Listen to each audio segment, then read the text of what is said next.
Good morning. Welcome back to Cuffy Chase Farm. Appreciate you being here this week.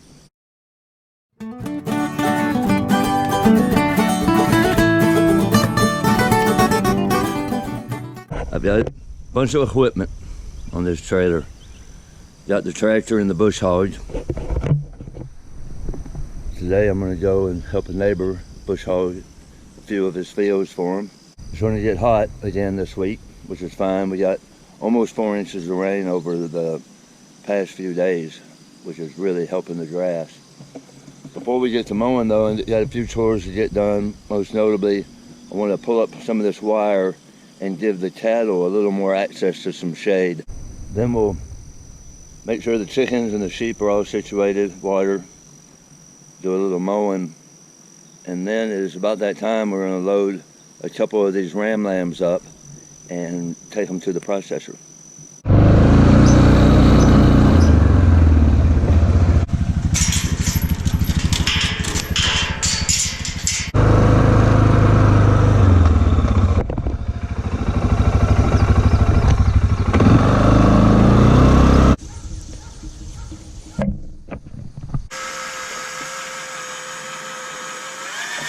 That really is a big time saver.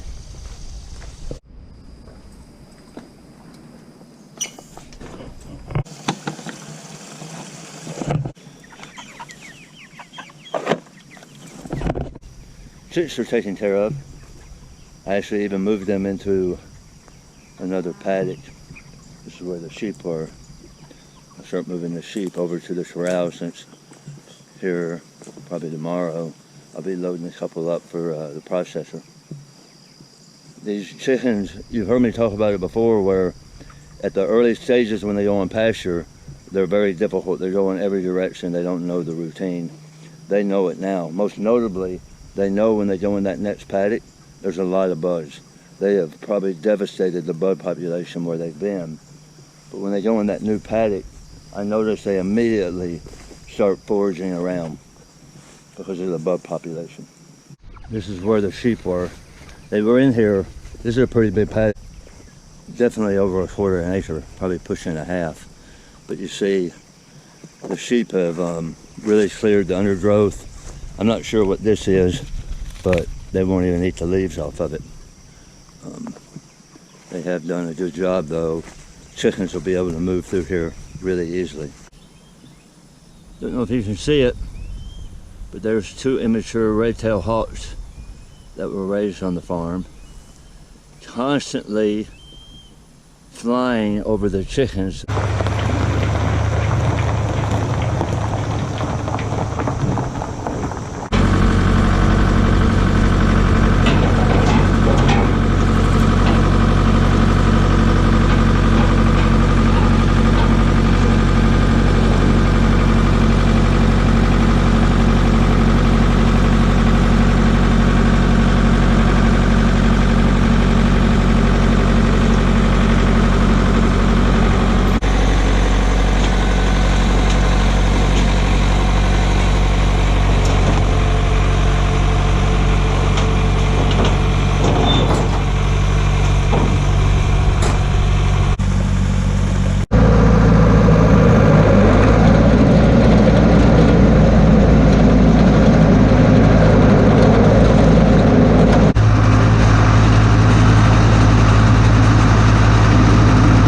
I need to pick up about 3,000 pounds of chicken feed and realize the trailer I use is full of scrap metal. Guess I might have to drop that off first. 3,000 pounds of feed delivered. Now I move it in under shelter. Here is a check from the recycling place. I had 1,120 pounds on here and it gave me $70.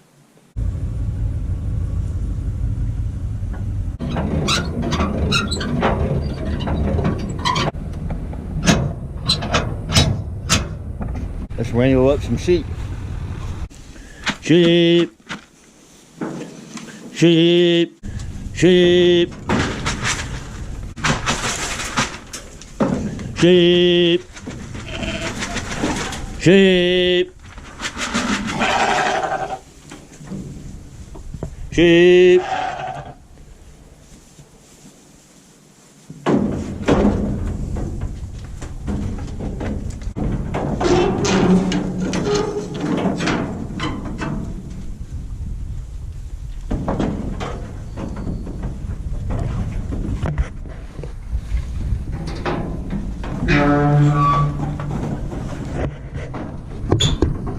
This one and this one up here are those two that will be going to the processor.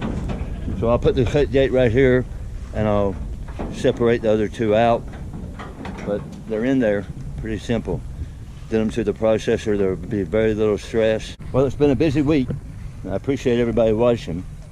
I also appreciate all the support for the farm. A couple updates. One, obviously you just saw we got a couple lambs going to the processor. One of those lambs is fully spoken for. The other one I will part out. I do have several people on the list for some of the parts of the lamb, but what I do have available I will be posting online at the farm store.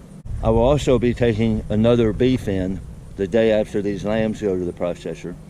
This beef will be completely made into ground beef, some beef patties, and maybe some country hot dogs, some jerky, and some other stuff. Keep an eye out on the farm store. If you haven't signed up for the newsletter, make sure you do that, because I will be letting you know when I do have grass-fed, grass-finished, whole animals ground beef. You kind of think of it like a steak burger. As always, appreciate you watching the farm vlog. I hope everyone has a great week.